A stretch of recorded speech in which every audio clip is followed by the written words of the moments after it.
안녕하십니까. 오늘 일본 문학과 서브컬처 강의를 맡은 충남대학교 인문과학연구소 이상혁이라고 합니다.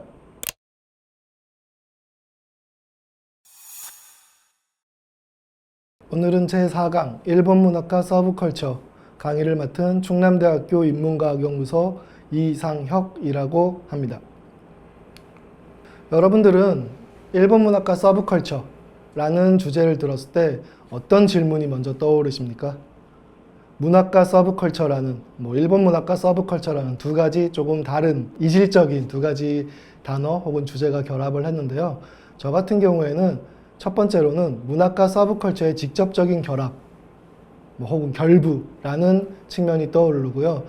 두 번째는 이 문학과 서브컬처가 결합을 하면서 일종의 질적 변화를 일으키는 문학의 서브컬처화라는 지점을 이야기해 볼까 합니다.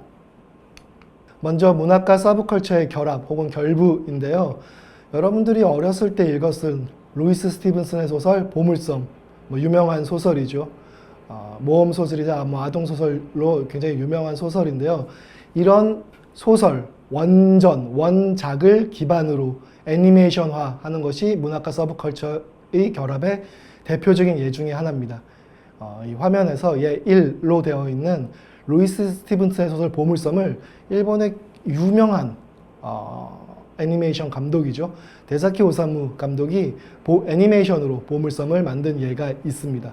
조금 여러분들이 주의하실 지점은 데사키 오사무 하면 아톰을 만든 데츠카 오사무랑 좀 헷갈릴 수가 있습니다. 두 감독은 다른 감독입니다. 데츠카 오사무 같은 경우에는 철한 아톰으로 굉장히 유명한 일본의 애니메이션, 일본 근대 애니메이션의 아버지라고도 부를 수 있는 유명한 감독입니다.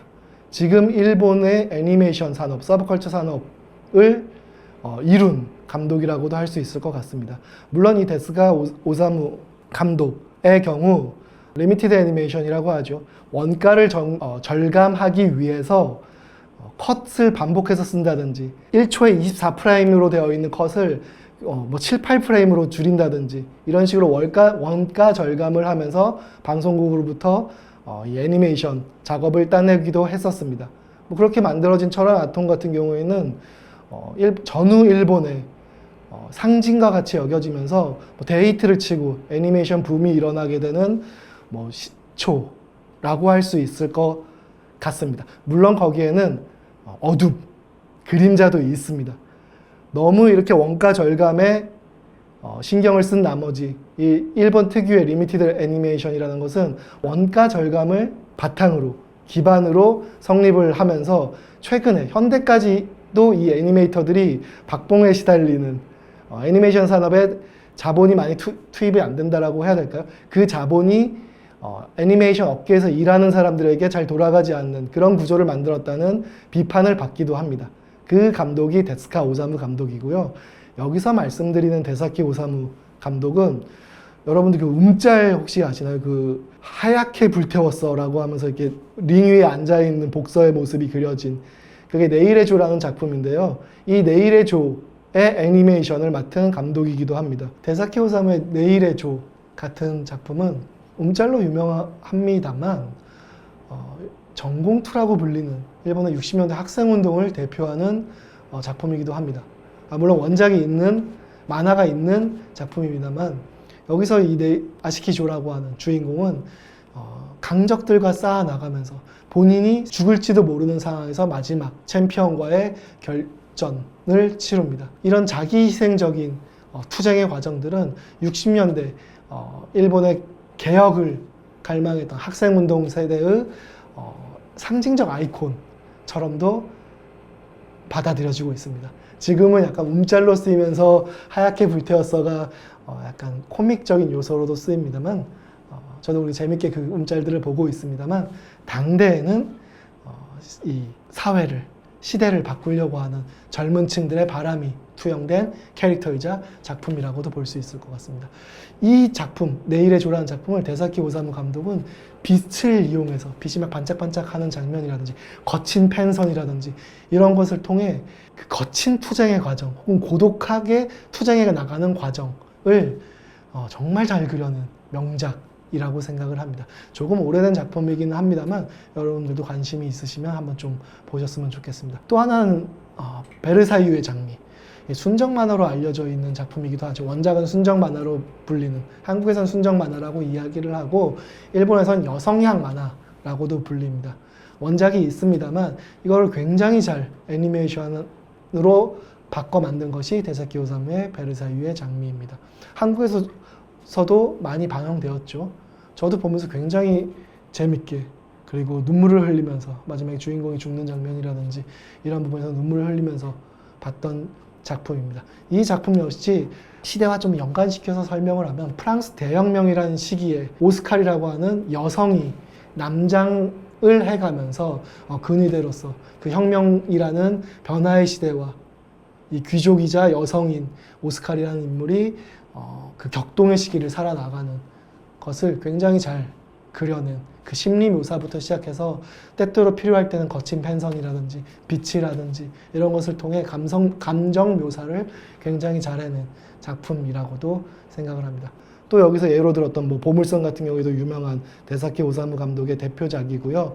이 보물선 같은 경우에는 이 루이스 스티븐슨의 소설, 그러니까 원작을 바탕으로 애니메이션화를 한 문학과 서브컬처의 결합인데, 앞에서 잠깐 얘기 드렸던 내일의 조나, 베르사유의 장미 같은 작품들은 만화책 원작이 있던 것을 애니메이션으로 바꾼 경우이죠. 이것도 물론 크게 보면 문학과 서브컬처 혹은 만화와 서브컬처의 결합이지만, 이 문학과 서브컬처의 결합이라는 구조 속에서 보면 서브컬처를 다른 서브컬처로, 만화라는 서브컬처를 애니메이션이라는 서브컬처로 바꾸는 변환이라고 볼 수 있을 것 같습니다. 근데 반면 이 보물선 같은 경우에는 문학을 기반으로 애니메이션화를 한 문학과 서브컬처의 결합입니다. 이런 경우는 그 외에도 많죠. 소공녀 같은 문학 작품, 혹은 작은 아씨들 같은 문학 작품들이, 삼총사도 마찬가지죠. 그런 작품들을 애니메이션으로 바꾸는 그런 작업을 저는 문학과 서브컬처의 직접적 결합이라고 나누어 봤습니다. 또 하나 2번인데요. 이건 최근에 굉장히 여러분들에게 인기를 얻고 있는 무노 스트레이 독스라는 애니메이션입니다. 이 애니메이션을 보신 분들은 잘 아시겠지만 이 안에는 캐릭터로서 다양한 문학가가 등장합니다. 다사이 오사무라든지 나카지마 아스시라든지 그런 문호라고 불리는 일본 근대 문학의 굉장히 유명한 작가들이 캐릭터로 등장을 합니다. 물론 거기에는 문학가의 삶이라든지 문학가 그 자신과 직접적으로 연결되는 건 아니고 캐릭터를 가지고 와서 만든 작품이긴 합니다. 근데 이것도 넓은 의미로 보면 문학가 혹은 문학을 둘러싼 어떤 배경 지식들과 이 애니메이션을 결합한 문학과 서브컬처의 결합이라고 볼 수 있을 것 같습니다. 더불어 하나 3 같은 경우에는 일본 전우파 무레파 작가로 유명한 사카구치 안고의 소설 메이지 개와 안고 수사로를 애니로 바꾼 언고라는 작품도 문학과 서브컬처의 결합을 보여주는 작품입니다. 물론 이 예에서 알 수 있듯이 예전부터 80년대 90년대 이럴 때부터도 문학과 서브컬처의 결합은 꾸준히 있어 왔었습니다. 소설을 그러니까 세계적으로 히트한 어떤 소설들을 원작으로 혹은 일본 내에서 알려진 소설들을 원작으로 애니메이션화 시키는 문학과 서브컬처의 결합은 있었는데요. 그게 2000년대 이후 최근에 이어지면 훨씬 활발하게 일어나고 있습니다. 그 이유는 무엇일까라고 했을 때 원소스 멀티유즈라는 말을 할 수 있을 것 같습니다. 하나의 소스, 하나의 내용, 하나의 작품을 가지고 다양하게 게임이라든지 애니메이션이라든지 만화라든지 동시에 다양한 미디어로 발매가 되는 현상을 원소스 멀티유즈라고 할 수 있을 것 같습니다. 최근 일본에서는 제작위원회 같은 것들이 만들어지면서 사실 기획 단계에서부터 이미 원소스 멀티유즈 하나의 작품을 만들 때 동시에 게임이라든지 애니메이션이라든지 심지어는 굿즈 같은 상품으로 캐릭터 상품이 나오는 것까지 기획을 해서 만들어지는 경우들이 많이 있습니다. 이 원소스 멀티유즈는 어찌 보면 시대적인 흐름이라고도 볼 수 있는데요. 여기에 대한 반대 혹은 반발의 목소리도 사실은 존재합니다. 그 이유가 뭘까요? 이걸 비판하는 사람들의 입장에서는 미디어가 달라지면서 그 미디어의 특성에 맞는 뭐 예를 들면 게임이라든지 뭐 애니메이션이라든지 이 매체의 특성에 맞는 새로운 오리지널한 독창적인 작품들이 만들어져야 되는데 이미 성공한 원전을 바탕으로 한다든지 아니면 기획 단계에서 뭐 문학부터 뭐 게임, 애니메이션 같은 매체의 특성을 고려하지 않은 채 모든 것으로 발매되는 것을 기획하기 때문에 독창성을 상실하게 된다라는 비판도 있습니다. 이런 비판이 존재는 합니다만 또 한편으로는 하나의 소스 혹은 성공한 소스를 가지고 다양한 제품, 다양한 상품화가 되는 것은 어쩔 수 없는 현대의 흐름이라고도 생각이 됩니다. 다음은 제가 이 문학과 서브컬처의 결합, 직접적 결합 혹은 물리적 결합이라고 할 수 있는데요. 이것보다 더 중요하게 저 개인적으로는 생각하는 것은 바로 여기서 문학과 서브컬처화라고 되는데 좀 다르게 표현하면 문학의 서브컬처화라고도 할 수 있을 것 같습니다. 다르게 또 표현하면 서브컬처화된 문학 혹은 팝 문학이라고도 불립니다. 이 문학과 서브컬처화에 대해서 얘기를 하려면 문학과 서브컬처라는 두 가지에 대해서 좀 살펴볼 필요가 있을 것 같습니다. 여러분들은 문학이 무엇이라고 생각을 하시는지요? 혹은 서브컬처가 무엇이라고 생각을 하시는지요? 이 문학과 서브컬처 혹은 문학의 서브컬처화라는 도식에는 밑에 네모칸으로 그려져 있습니다만 고급 문화, 하이컬처와 서브컬처 혹은 로우컬처, 하위 문화라는 도식이 사실은 숨겨져 있습니다. 여기에 대해서 좀 살펴보기 위해서 문학이란 무엇인가? 좀 근본적인 질문이죠. 이 문학이란 무엇인가에 대한 질문을 던질 수 있을 것 같습니다. 이 고급 문화 혹은 고급 문학과 하위 문화, 하위 문학이라는 도식은 소위 일본에서는 순문학이라고 부릅니다. 즉 대중을 지향하는 소설이 아니라 예술을 지향하는 순수한 문학을 지향하는 이런 문학이야말로 고급스러운 문학이다 라고 생각을 하는 거고요. 반대로 서브컬처, 하위 문화라고 하는 것은 소설로 따지면 뭐 대중문학과도 연결이 되고 최근에 소설적 장르로 말하면 라이트 노벨 같은 것도 이쪽에 해당을 하는 거겠죠. 이것은 좀 저급하고 대중들이 소비하는 것이다 라고 구분을 짓는 겁니다. 전통적으로 이런 도식들이 존재를 해왔어요. 왜 이런 도식들이 생겨났을까요? 저는 개인적으로 이 도식이 마음에 들지 않습니다. 왜냐하면 문학이 어떻게 시작됐는가를 생각해보면 사실은 문학은 혹은 예술은 엘리트들의 지적 유의가 아니었습니다. 뭐 노동요 같은 걸 떠올려 봐도 되시겠죠. 혹은 원시인들이 그린 그림 같은 것들을 생각해 봐도 되겠죠. 그런 예술 혹은 그런 문학들은 엘리트들 혹은 지식인들을 위한 것들이 아니라 본인들이 일상적으로 살아가면서 종교적인 혹은 감성적인 부분들을 표현한 것이 문학이고 예술이라고 저는 생각을 합니다. 물론 그것이 시간이 지나가면서 좀 더 고도화되는 작업을 거치고 좀 훈련된 사람들이 이것을 표현할 수 있게 되는, 그러니까 어떤 장르들이 발전을 하면서 전문화가 되면 그런 훈련들이 필요하게 되는 경우들이 있습니다. 이런 시간들을 거치면서 순문학, 순수문학 혹은 뭐 순수예술, 고급 문화 같은 엘리트들이 생산을 하고 엘리트들이 소비를 하는 이 고급 문화와 그렇지 않은 좀 저급하고 훈련받지 않은 사람들이 소비를 하는 이 하위 문화라는 도식이 생겨났던 것 같습니다. 이에 대한 논쟁들은 예전부터 쭉 있어 왔습니다만 1970, 80년대를 거쳐가면서 점점 적어도 문학에서는 순문학과 대중문화의 경계들이 많이 희석되어 갔습니다. 더불어 1990년대, 2000년대를 거쳐가면서는 이 문화 혹은 예술 전반에서 고급 문화, 예술 문화, 하이컬처와 서브컬처 같은 것들에 대한 구분이 많이 사라지고 있는 추세이기는 한 것 같습니다.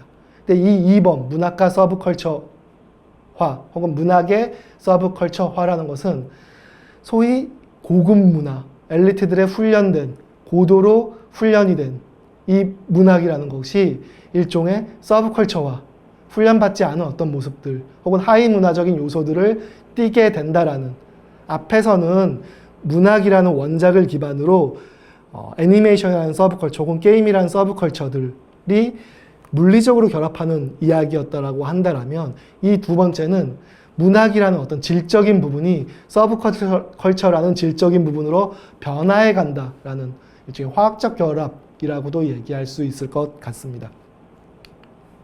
이 문학의 서브컬처화를 다루기 위해서는 가라타니 고진의 일본 근대 문학의 기원이라는 작품을 좀 참고할 필요가 있습니다. 일본은 전통적으로 고바야시 히데오라는 유명한 문학평론가도 있었습니다만 비평 혹은 평론가들이 굉장히 강한 힘을 갖고 있었습니다. 그 중에서도 가라타니 고진은 80년대를 대표하는 일본의 비평가입니다. 문학 비평으로 시작을 하였습니다만 일종의 사상가에 가까운 사람이라고도 할 수 있을 것 같아요. 이 가라타니 고진은 1990년대, 2000년대에 저같이 문학을 연구하는 사람들 혹은 문학을 좋아하는 사람들에게 굉장히 많은 영향을 미쳤던 일본의 비평가이자 더 나아가서 사상가라고도 할 수 있을 것 같습니다. 이 분의 대표작 중에 하나가 일본 근대문학의 기원이라는 작품입니다. 일본 근대문학의 기원에서 가라타니 고진은 일본 근대문학이 어떻게 시작을 했지? 다르게 질문을 하면 일본 근대문학은 시작의 지점에서 어떤 고민을 했었지? 또 다르게 말하면 일본 근대문학은 그 시작에 있어서 어떤 역할을 담당했기에 특권적 위치를 얻게 되었는가? 라는 질문을 던지고 있습니다. 거기서 중요하게 여겨지는 두 가지가 하나는 나를 창조한다는 것이고 다른 하나는 근대 국가를 창조하는 것입니다. 이 두 가지는 꽤 다른 의미를 가지고 있죠. 나라는 것은 개인, 미시적인 하나의 개인, 파편들을 이야기를 합니다. 근대 국가라는 것은 다르게 말하면 우리라는 것을 어떻게 만들 것인가 라는 이야기이기도 합니다. 여러분들은 이 나, 개인이라는 것을 자명한 것, 당연한 것으로 생각을 하는데요. 사실 조금만 시간을 거슬러 올라가 보면 그렇지 않았을 것이라고 추정이 됩니다. 예를 들면 전근대, 조선시대라든지 이런 때를 떠올려 보면 지금 생각하는 나라는 것이 존재했을까요? 이 나보다는 어떤 가문의 누구의 아들, 딸, 아버게 라는 식의 우리라는 것 안에 있는 나가 강조되어 있었지 이 나라는 개성 자체는 강조되지 않았을 것이라고 생각할 수 있을 것 같습니다. 때문에 일본 근대문학의 기원에서 메이지 유신이라는 근대 개혁의 흐름을 맞은 당대의 일본 지식인들은 나라는 개인이라고 하는 개성이라고 하는 것을 어떻게 창조할 것인가가 굉장히 중요한 과제였습니다. 왜 이 나라는 것을 만드는 것이 중요한 지식인들의 과제였냐라고 한다면 당대 일본인들은 메이지 유신을 통해 혹은 일본의 근대적인 흐름, 운동들을 통해 서양식의 근대 국가, 부국강병의 국가를 만들고 싶어 했습니다. 이런 근대 국가, 서양식 근대 국가를 만들기 위해서 필요한 것이 무엇인가? 파견단들도 파견하죠. 다양한 제도들도 갖고 옵니다만 더 중요한 것은 서양식의 나, 서양식의 개인, 서양식의 민주주의, 서양식의 공화주의 같은 것들의 기반이 되는 나라는 개념을 만들어야 된다는 그런 과제들이 있었던 것이라고 생각을 합니다. 때문에 이 나를 만들기 위해서 문학적으로 시도한 일종의 실험 혹은 개혁이죠. 그게 원근법 혹은 업무일치라고 할 수 있습니다. 원근법 같은 경우에는 이제 미술을 떠올려 보면 좀 쉽죠. 미술에서 이 눈이라고 하는 그 풍경을 보고 있는 나라는 하나의 시점에서 쭉 펼쳐지는 대상을 바라보는 그림들이 떠오르잖아요. 그건 가까이에 있는 나무는 대상은 크게 그리고 멀리 있는 것은 작게 그림으로써 이렇게 일점으로 쭉 모이는 그런 것들이 원근법이라고 할 수 있을 것 같습니다. 이 원근법은 르네상스에서 르네상스 시대 때 발명된 발명품이기도 합니다. 르네상스 시대는 여러분들이 알듯이 유럽이, 서양이 근대로 넘어가기 위한 과학혁명이라든지 나라는 것이 강조되는 이 근대 국가로 넘어가기 시작을 하는 시점이라고도 넓은 의미에서는 볼 수 있을 것 같습니다. 좁은 의미에서는 근대를 산업혁명 이후라든지 어떤 특정 시기 이후로 볼 수도 있습니다만 서양의 근대는 르네상스 시기부터 시작됐다라고도 볼 수 있을 것 같습니다. 이런 원근법이라는 것도 결국은 나라는 그 대상을 바라보고 있는 나의 시점이 강조되는 형식 실험이라고 볼 수 있을 것 같습니다. 이 언문일치 같은 경우에도 마찬가지예요. 언문일치는 여러분들이 교과서에서도 보셨으리라고 생각을 합니다만 말하는 것과 쓰는 것을 일치시킨다는, 즉 언과 문을 일치시킨다는 겁니다. 이게 왜 중요한 걸까요? 아니면 이 언문일치가 어떻게 나라는 것을 만든다는 것일까요? 이거는 한자 글, 옛날에 한문으로 적었던 이런 글들을 떠올려 보시면 될 것 같습니다. 편지 글을 하나 떠올려 보죠. 우리는 메일을 보낸다든지 문자를 보낸다든지 편지를 보낸다든지 할 때 상투어를 적지 않고 내가 쓰고 싶은 대로, 내가 말하고 싶은 대로 현재는 쓰고 있습니다. 하지만 옛날에는 그랬을까요? 옛날엔 그렇지 않았습니다. 어떤 편지를 적거나 할 때도, 글을 적거나 할 때도 상투적인 문구들이 존재했었습니다. 이런 문구들을 가지고 와서 쓰는 겁니다. 때문에 제가 글을 쓰든 여러분들이 글을 쓰든 크게 다르지가 않아요. 그 상투적인 문구들을 갖고 오니까. 반면에 말하듯이 글을 쓴다면 어떻게 될까요? 제가 말하고 싶은 대로 글을 쓰게 되고 여러분들이 말하듯이 글을 쓰게 되겠죠. 저의 글과 여러분들의 글들은 달라질 겁니다.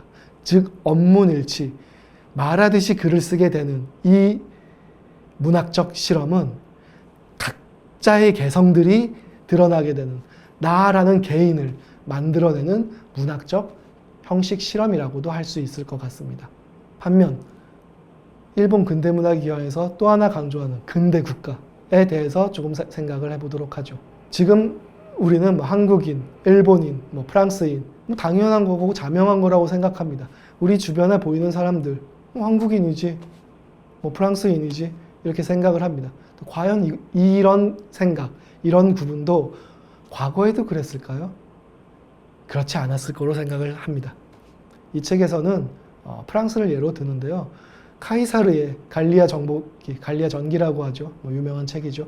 이 책에 보면 당대의 프랑스 지방은 갈리아라고 불렸습니다. 이 갈리아 지방에는 수많은 종족들이 존재를 했습니다. 이 종족들은 단일한 종족이 아니었어요. 수많은 종족들이 존재를 했고 그 중에서는 이 로마와 카이사르의 로마와 동맹을 맺은 종족들도 있고 다른 한편으로는 적대를 하면서 전쟁을 치르는 종족들도 있습니다. 갈리아, 프랑스라고 불리지만 그 안에는 단일한 공동체가 존재를 하지 않았습니다. 하지만 그게 시간을 흐르면서 프랑스라는 하나의 국가를 만들어 나가게 됩니다. 이때 중요한 건 무엇일까요? 다양한 종족들이 하나로 통합되면서 하나의 국가, 하나의 근대 국가를 만들 때는 우리라는 개념이 필요합니다. 각자 다른 개성들이 아니라 우리라는 공통점을 어떻게 만들 것인가, 공통된 인식을 어떻게 만들 것인가 라는 지점입니다. 여기에 봉사한 것이 언어라든지 역사라든지 문학입니다. 최근에는 사실은 노래, 음악 같은 것도 마찬가지일 거라고 생각합니다. 국민 가수 하면 아이유를 떠올리면서 그 아이유를 통해 아이유를 아는, 아이유의 노래를 들은 이 사람들이 하나의 우리라는 인식을 갖게 되잖아요. 그거와 마찬가지 역할을 언어, 역사, 문학들이 담당을 했다라고 볼 수 있습니다. 언어는 프랑스어, 한국어, 일본어라는 것들이 표준어를 기반으로 사투리들의 사용을 억제시키고 표준어를 중심으로 하나의 언어를 중심으로 공통된 언어를 사용하게 됩니다. 우리나라 같은 경우에는 사투리 정도로 좀 다른 이질감이 좀 적습니다만 예를 들어 제주도의 방언, 제주도의 사투리 같은 경우에는 옛날 사투리 같은 경우에는 지금 사람들이 알아들을 수 없다라고 합니다. 조금 더 큰 규모의 국가들을 보게 되면 중국 같은 경우에도 저기 어디 지방에 있는 사투리를 베이징 사람들이 못 알아들을 수도 있습니다. 이런 식으로 다양한 언어들이 존재했을 때는 그 언어들의 기반에서 하나의 우리가 만들어지기 힘들기 때문에 이 근대 국가에 넘어오면서는 하나의 언어, 표준어라고 하는, 공용어라고 하는 하나의 언어를 만들게 됩니다. 모두가 같은 언어를 쓰게 되면서 의사소통도 활발해지고 같은 언어를 쓰다는 동질감도 강조되게 됩니다. 이렇게 보면 언어는 하나의 공동체를 만드는데 봉사했다라고 볼 수도 있을 것 같습니다. 역사도 마찬가지일 것 같습니다. 뭐 박물관도 마찬가지죠. 박물관에 전시된 물건들을 보면서 우리는 역사를 떠올립니다. 우리는 학교에서도 역사학을 배웁니다. 역사를 배웁니다. 고조선부터 시작되는 역사를 배우죠. 사실은 다양한, 뭐 프랑스도 마찬가지겠죠. 프랑스의 뭐 시초부터 시작을 해서 배워나갈 겁니다. 이 역사학은 사실은 다양하게 존재할 수 있는 것들을 하나의 단일한 역사를 공유하는 우리를 만들기 위한 역할이라고 볼 수도 있을 것 같습니다. 근대 역사학은 이런 식으로 근대 국가를 만드는데 봉사하는 역할을 담당했다라고도 볼 수 있을 것 같습니다. 문학도 여기에 마찬가지로 기여를 했다라고 볼 수 있을 것 같습니다. 문학을 통해, 어떤 이야기를 통해, 소설을 통해 그 소설들을 공유하는, 그 소설을 같이 읽어나가는, 그 소설이 말하는 가치들을 공유해 나가는, 그래서 우리라는 근대 국가라는 인식들을 만들어내는데 문학이 봉사를 했다 때문에 특권적 위치를 얻었다 라고 가라타니 고지는 일본 근대문학에 기원해서 이야기를 하고 있습니다. 다음은 가라타니 고진의 근대문학의 종언이라는 책을 좀 보도록 하죠. 일본 근대문학의 기원과 쌍으로 이어진 책이라고도 볼 수 있을 것 같습니다.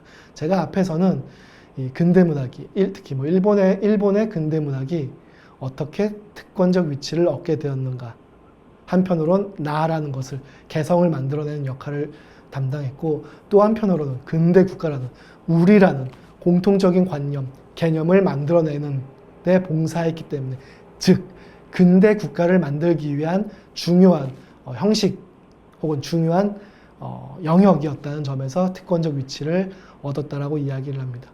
하지만 이 근대문학의 종언이라는 책에 오면 가라타니 고지는 이제 일본의 근대문학이 콕 집어서는 소설이라는 것이 그 특권적 위치를 잃어버렸다고 이야기를 합니다. 왜 특권적 위치를 잃어버렸다고 이야기를 하는 걸까요? 앞에서 제가 일본 근대문학의 기원을 말했을 때를 떠올려 보시면 됩니다. 다시 말씀드리지만 근대문학이 특권적 위치를 얻게 되었던 것은 근대 국민국가, 우리라는 공동체라고 하는 의식을 성립시키는 데 기여를 했기 때문이고, 또 한편으로는 이 근대 국가를 만들기 위한 민주주의라는 것을 도입하기 위한 나라는 개성을 만들어내는데 근대문학이 봉사를 했기 때문이다라고 할 수 있을 것 같습니다. 하지만 1980년대, 90년대, 2000년대를 넘어오면서 근대문학은 더 이상 그런 역할을 담당하지 못한다라고 얘기를 합니다. 왜 그럴까요? 이미 문학이라는 것이, 소설이라는 것이 그만큼 사람들이 읽지 않는다는 겁니다. 더 많은 사람들이 영화를 보거나 게임을 보거나 음악을 듣거나 다른 여가생활, 다른 문화활동들을 합니다. 근대문학이 그 우리라는 공동체 의식을 성립하기 위해서는 모두가 아이유를 알듯이 모두가 그 어떤 문학자의 글을, 소설을 읽어야지 가능합니다.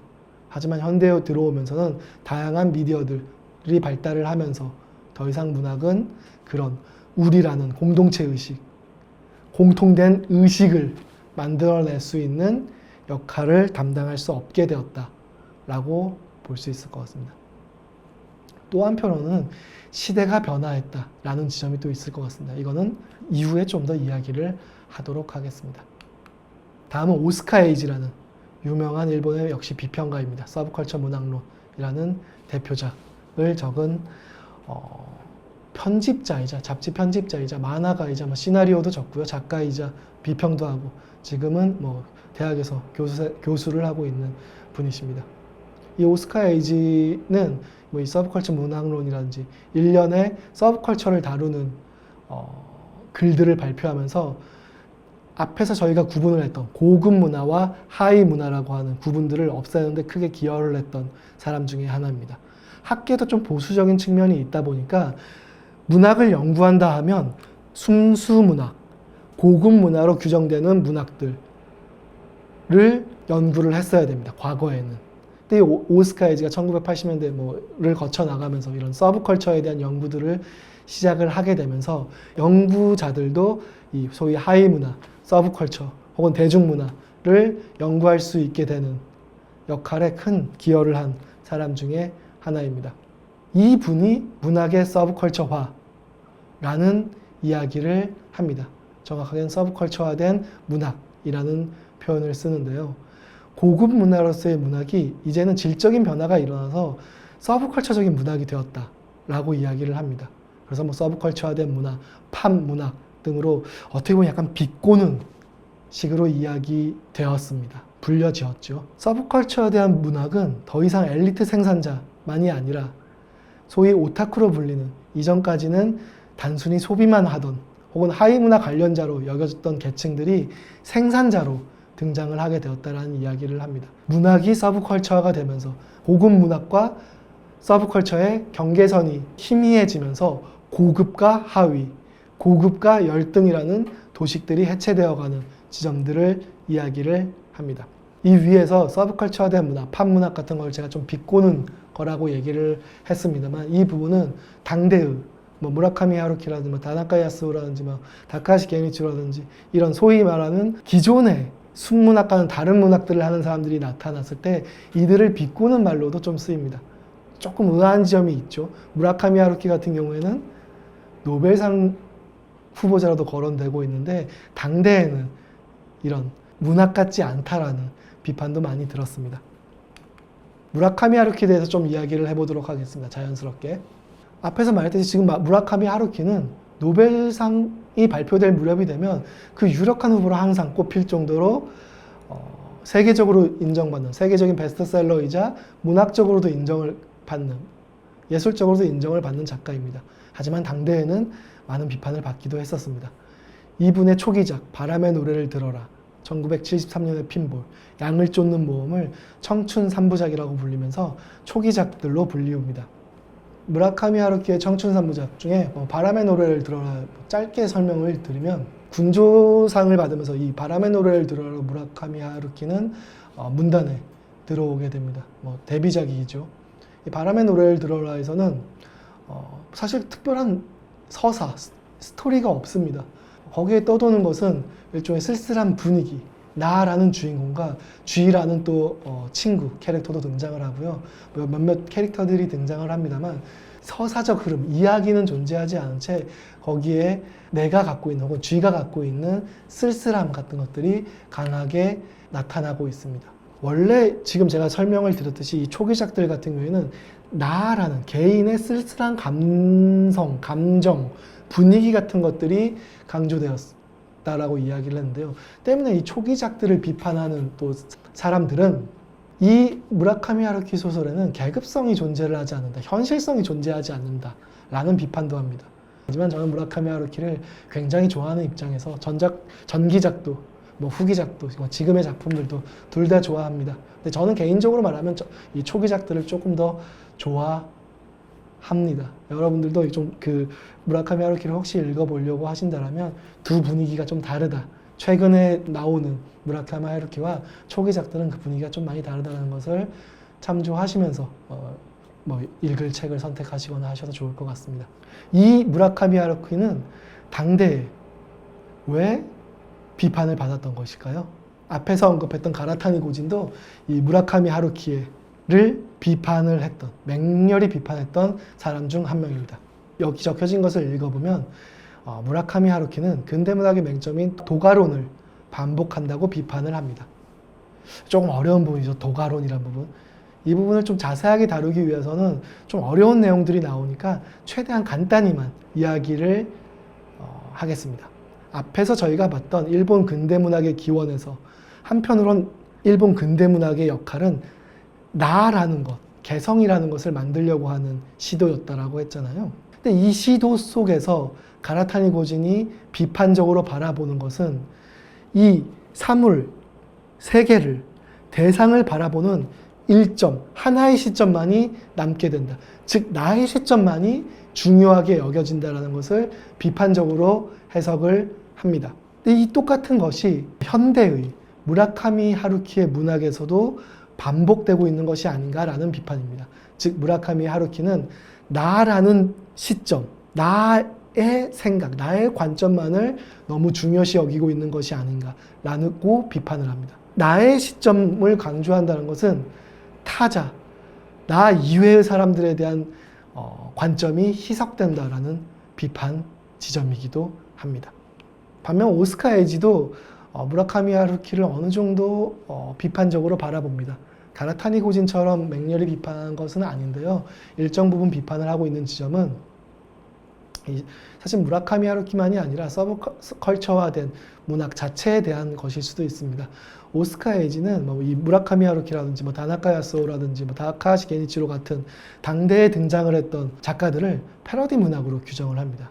한편으로는 이 패러디 문학, 즉 원래 있던 어떤 것들을 갖고 와서 그것을 좀 비틀면서 문학을 만들어내는 거죠. 이게 이 작가들, 무라카미 하루키로 대표되는 이 작가들이 세계적인 베스트셀러가 될 수 있었던 이유라고도 이야기를 합니다.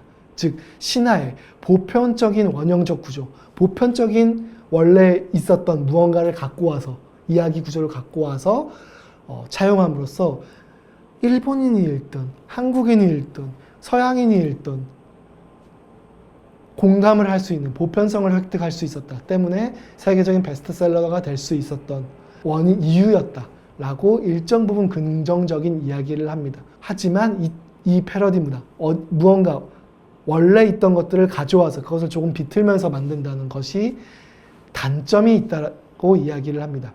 극단적으로 말하면 기계가 적은 것 같다, 컴퓨터가 적은 것 같다, 그대로 복사해서 온 것 같다, 이 사람의 소설이나 저 사람의 소설이나 크게 다를 것이 없는 것 같다 라는 지점을 비판을 합니다. 그러면서 2000년대 이후에 일본 소설, 일본 문학을 보면 이 후자, 거기서 거기인 것 같다, 어디서 본 것 같다 라는 것이 강조되고 있다는 지점에서 이 80년대의 패러디 문학은 가능성도 있음에도 불구하고 그 후유증, 그 단점들이 현재에는 좀 더 강하게 나타나는 것이 아닌가라고 비판을 합니다.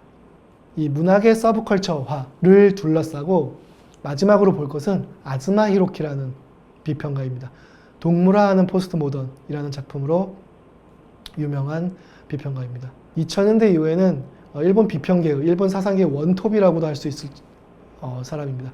이 앞에서 언급했던 가라타니 고진이 발굴을 한 혹은 밀어준 비평가이기도 한데요. 도쿄대학교의 재학 중에 가라타니 고진이 만든 잡지에서 글을 발표하기도 하는 등 일본 비평계의 총아이기도 합니다. 최근에는 TV에도 많이 나오고 했었는데요. 굉장히 유명한 비평가입니다. 이 아즈마 히로키의 이 동물화하는 포스트 모던이 유행을 하면서 세계적으로 히트를 치면서 한국에서도 세계적으로도 서브컬처, 하위 문화, 열등한 문화라고 생각을 하면서 연구도 좀 기피를 하던 것들이 이 아즈마 히로키의 동물화하는 포스트 모던 이후에는 한국에서도 많은 연구자들이 서브컬처에 뛰어들게 되는 계기를 만든 비평가이기도 합니다. 이 아즈마 히로키가 동물화하는 포스트 모던에서 얘기하고 있는 것은 일단 시대적인 흐름입니다. 포스트 모던이라고 하는 시대가 도래했다라는 이야기를 합니다. 포스트 모던은 어떤 시대, 어떤 의미일까요? 포스트라는 접두어를 좀 살펴볼 필요는 있습니다. 포스트라는 접두어는 한편으로는 이후라는 뜻으로 쓰입니다. 또 한편으로는 벗어나다 라는 의미로도 쓰입니다. 여기서 포스트 모던이라는 단어는 좀 비슷하지만 다른 뜻을 갖게 됩니다. 포스트 모던은 한편으로는 시간의 연속성, 즉 이후, 근대 이후, 근대와의 연속성 속에서 이야기를 하는, 근대와 동질적인 부분을 갖고 있지만 조금 다른 부분이 있어, 근대 이후야 라는 이야기도 가능하고요. 또 한편으로는 탈근대, 근대와의 단절성, 근대를 벗어났어 라는 이야기도 가능할 것 같습니다. 어쨌거나 이 포스트 모던 시대로 들어오면 커다란 이야기라고 불리던, 우리가 모두가 믿고 있던, 모두가 공통적으로 갖고 있는 어떤 신념, 믿음, 가치체계가 사라집니다. 과거 근대 문학, 근대 예술이 우리라는 공통적인 개념들을 만들어내려고 했다라고 했잖아요. 그게 그것들을 특권적 위치를 얻게 했던 계기였다라고 한다면, 탈근대, 포스트 모던의 시대로 오면 그 공통적인 개념들, 공통적인 믿음들이 부서집니다. 이게 옳다라고 하는 절대적 기준들이 무너지기 시작을 하는 겁니다. 사실 고급 문화, 하위 문화라는 것도 어떤 기준점에 대한 가치 판단이 존재해야 가능한 거죠. 고급 문화가 우월하다는 어떤 기준 속에서 그렇지 않은 서브컬처, 하위 문화는 열등한 거야 라는 기준선에 의한, 경계에 의한 구분이 가능했습니다. 하지만 포스트 모던 시대에 오면 이 경계들이, 공통적인 기준들이 해체됩니다. 이런 시대의 흐름 속에서 문학과 서브컬처는 고급과 하위라는 이 위계질서 속에 포함되는 것이 아니라 동등한 위치를 점하게 되는 거죠. 이런 흐름 속에서 자본주의, 소비주의 시대를 거쳐 나가면 더 많이 팔리는 것들, 더 대중들이 원하는 것들, 뭐 아무래도 서브컬처라든지 대중문화이겠죠. 이 대중문화들이 고급 문화 혹은 순수 문화라고 여겨졌던 그런 구분선이 존재했던 것들과 결합을 하게 되는, 질적 결합을 하게 되는, 화학적 결합을 하게 되는 시대로 넘어오게 됩니다.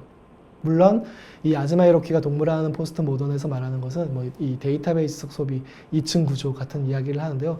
이것도 좀 어려운 얘기니까 여기서 뭐 자세하게 다루지는 않겠습니다. 하지만 뭐 간단히만 말씀드리면 한편으로는 어떤 이야기에 대한 소비, 그러니까 욕망 같은 것들이 사라진 채로 형식적인 것들, 모해라든지 캐릭터라든지 이런 것을 추구하는 방향으로 한편으로는 대중의 욕망이 나가고 다른 한편으로는 여전히 이야기에 대한, 하지만 커다란 이야기가 아니라 이 작은 이야기, 소수의 집단들이 공유하는 조그마한 이야기들의 그 조그만 집단의 커뮤니케이션이라는 두 가지 방향성으로 소비 구조가 나눠진다 라는 이야기를 하는 겁니다. 이 부분은 좀 어려운 부분이자 문학의 서브컬처와 직접적으로 연결되는 부분이 아니니까 좀 넘어가도록 하겠습니다. 이 가라타니 고진에 대한 비판 부분도 사실 가라타니 고진과 아즈마 히로키가 좀 상충되는 부분들, 좀 부딪히는 부분들이 있는데요. 간단하게만 설명을 드리면 가라타니 고진 같은 경우는 약간 예전의 개념들을 아직도 갖고 있죠. 고급 문학과 하위 문학이라는 것에 대한 구분이 어느 정도는 존재를 하는 것 같습니다. 때문에 무라카미 하루키 같은 작가들을 비판하면서 나라고 하는 자기 중심적인 시각만을 갖고 있다라고 얘기를 하고 있죠. 그건 반대로 말하면 그렇지 않은, 자기 중심적에 빠지지 않는 타자와의 원활한 관계들, 타자를 환대할 수 있는 그런 주체, 그런 개인들을 지향하고 있다라고도 말씀드릴 수 있을 것 같습니다. 이에 대해서 아즈마 히로키는 가라타니 고지는 여전히 인간적인 주체를 상정하고 있다. 그런 모범이 될 만한 주체를 상정하고 있다. 인간으로서는 굉장히 모범적인 거잖아요. 이기적이지 않고 나의 생각만을 하지 않고 타자들을 환대하는, 타자들을 생각하는 그런 관점들을 우리들은 가져야 되는 것은 사실입니다만, 윤리적으로는 지향해야 됩니다만, 아즈마 히로키가 말한 것은 그런 윤리적인 부분이 아니라 현대의 환경 자체가 이미 그런 인간적 주체, 모두가 공통적으로 믿는 그런 상이 존재를 하느냐, 아니라는 지점을 이야기를 합니다. 그런 상이 사라졌음에도 불구하고 왜 이전의 비평가들은 여전히 작가들에게 혹은 문학에게, 문학 작품에게 그런 환상을, 그런 판타지를 강요하는가? 현실은 현실대로 있는 그대로 보면서 인간적 주체가 사라진 다른 인간적 주체 속에서 문학이, 예술이, 서브컬처가 어떤 이야기를 해야 되는가? 무엇을 이야기해야 되는가? 혹은 그 이야기되는 것들이 무엇을, 어떤 이 현실의 상황을, 구조를 보여주고 있는가? 이런 부분들에 대해서 이야기를 해야 된다라고 이야기를 합니다. 조금 상충되죠. 이전 시대의 가라타니 고진과 현대의 아즈마 히로키는 좀 상충되는 부분들이 있습니다. 오스카 에지아도 사실은 좀 부딪히는 부분이 있죠. 오스카 에지가 서브컬처를 처음으로 거의 최초로 연구의 영역에 들어왔다라면 이 아즈마 히로키의 이후로 서브컬처 연구는 좀 유행처럼 번지게 됩니다. 그렇게 보면 굉장히 유사한 지점을 갖고 있음에도 불구하고 이 오스카 에지와 아즈마 히로키라는 두 서브컬처 연구를 이끈 두 사람도 조금 상충되는 부분들은 존재하는 것 같습니다. 약간 아까 앞에서 말했던 가라타니 고진과 아즈마 히로키의 차이와도 좀 비슷한 부분인 것 같아요. 오스카 에지가 더 연배가 위입니다. 이분 같은 경우에는 여전히 이야기라는 것이 이 시대에 21세기로 들어와서도 2000년대 이후에도 여전히 이야기의 힘은 강하게 작동하고 있어. 근데 아즈마 히로키는 그 이야기의 힘을 너무 과소평가하고 그냥 형식적인 것들, 형식의 힘을 너무 강조하고 있는 것이 아니야? 라고 비판을 합니다. 거기에 대해서 아즈마 히로키 같은 경우에는 형식의 힘이 강조되는 시대적 흐름이고 그 부분을 나는 이야기를 했어. 더불어 내가 이야기라는 힘이 아예 없다라고 얘기하지 않았어. 두 가지 다른 방향, 형식을 강조하는 쪽과 이야기를 강조하는 쪽, 2층 구조로 가는 두 가지 구조로 나간다라고 이야기를 했지, 이야기 자체에 대해서 내가 아예 힘을 잃었다라고 얘기한 건 아니야. 커다란 이야기라는 것이 힘을 잃었다라고 이야기를 하는 거지. 라는 식의 조금의 대립, 학문적 의견 충돌 같은 것들도 나타나고 있습니다. 이상 일본 문학과 서브컬처라는 것을 둘러싸고 두 가지 지점을 다루었습니다. 하나는 문학과 서브컬처가 직접적으로 연결되는, 물리적으로 연결되는, 즉 문학 작품이 애니메이션화가 된다든지 애니메이션이 문학 작품이 된다든지 이런 식의 결합을 이야기를 했고요.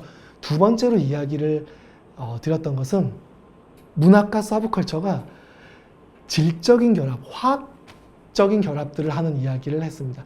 여기서는 고급 문화와 하위 문화, 우월한 문화와 열등한 문화란 도식이 이전에는 존재를 했었다면 이 고급 문화에는 문학이 들어가고 하위 문화에는 서브컬처가 들어갔겠죠. 하지만 포스트 모던 시대가 들어오면서는 그 경계를 나누는 기준이 애매해집니다. 사라져버립니다. 커다란 이야기가 상실되어 버립니다. 그렇게 되면 이 고급과 하위를 나눌 수 있는 기준들이 없어지게 되겠죠. 그 와중에서 자본주의, 소비주의 시대를 겪어 나가면서는 많이 팔리는, 대중에게 많은 사랑을 받을 수 있는 서브컬처, 대중문화의 힘이 굉장히 강해집니다. 그 와중에, 그 흐름 속에서 과거에는 고급 문학으로 여겨졌던 문학이 서브컬처화되는, 예전 같았으면 저 열등한 거 라고 이야기했을 그런 서브컬처와의 질적 결합, 화학적 결합들을 이뤄나갑니다. 때문에 당대의 비평가들, 80년대부터 일본에서 그런 흐름들이 시작이 되는데요. 이 문학의 서브컬처에 대해서 당대의 비평가들, 당대의 지식인들은 비판적인 관점들을 많이 취했습니다. 이 구분들이 그러니까 이 구분들 속에서 문학이 질적으로 하락한다고 여겼기 때문인 것 같습니다. 하지만 현대의 또 비평가들의 관점에서는 이미 포스트 모던 시대, 지금 현대의 시대는 그런 경계들이 없어졌잖아. 그 속에서 많은 사람들에게 사랑을 받을 수 있는 것으로 문학이라는 것도 그 성질이 변화되어 가고 있는, 서브컬처화 되어 가고 있는 부분을 긍정적으로 이야기를 하기 시작을 합니다. 이런 부분은 2차 창작, 여러분들도 요새 2차 창작들을 하시는 분들도 꽤 많은 걸로 알고 있습니다. 취미이든 좀 더 본격적이든 예전 같았으면 그런 것들을 생각할 수 없죠. 고급 문화, 하위 문화가 엄격하게 나누어졌던 시대에는 이 생산자는 고급 문화의 훈련을 받은 사람들이었어야 됩니다. 프로 작가들인 거죠. 고도의 훈련을 받은. 소비자는 소비를 할 뿐이었습니다. 하지만 이제는 그런 구도가 사라지죠. 소비자들이 진격의 거인 이런 것도 마찬가지입니다. 문학 작품도 마찬가지입니다. 이런 것들이 나오면, 생산이 된 걸 나오면 그 생산을 바탕으로 소비자들이 2차 창작을 하기 시작을 합니다. 새로운 생산자로 등장을 하게 되죠. 이런 식으로 도식이 깨어지면서 문학의 서브컬처화가 진행되어 가면서 그것이 물리적인 결합이든 질적, 화학적 결합이든 이 두 가지 흐름들 속에서 생산자와 소비자의 경계도 희미해져 가는 시대에 도래한 것 같습니다. 저는 이 부분을 사실 굉장히 긍정적으로 바라봅니다. 한편으로는 1차 생산들을 해나가는 동시에 소비자가 단순히 소비 주체로서만 존재하는 것이 아니라 소비를 하고 사랑을 하고 그 대상들을 향유를 하면서 또 다른 생산자로 나타날 수 있는 기존의 이 관계들, 일방적인 관계들이 깨지는 이런 문화 영역들, 문화 구조들은 좀 더 다양한, 좀 더 즐거운 문화생활을 향유할 수 있는 계기가 되는 것이 아닐까라고 생각을 합니다. 때문에 저는 가라타니 고진 같은 좀 이전 시대의 사상가들 굉장히 존경합니다만 약간은 아즈마 히로키 쪽에 좀 더 가까운 문학은 좀 더 서브컬처화 되어도 되지 않을까? 기본적으로 그 구분 자체가 우리 인식 속에서 좀 더 사라져야 되는 것이 아닐까? 여전히 우리의 인식 속에는 고급과 하위에 대한 구분이 은연중에 남아있는 경우들이 많습니다. 이런 구분들이 과연 타당한 것일까? 이미 그런 것들은 다 무너지는, 그런 경계들이 무너지고 있는 시대 아닌가? 그렇다라고 한다면 좀 더 평등한 관점에서, 좀 더 고정관념이 없는 관점에서 우리도 이 문학 작품들, 서브컬처 작품들을 바라봐야 되지 않을까? 동시에 우리가 단순히 소비자로만 머무르지 않고 생산자로서의 역할도 담당할 수 있는 시장의 구조에, 환경에 뛰어드는 것도 괜찮지 않을까? 라고 생각을 합니다. 이상으로 저의 강의를 마치도록 하겠습니다. 들어주셔서 감사합니다.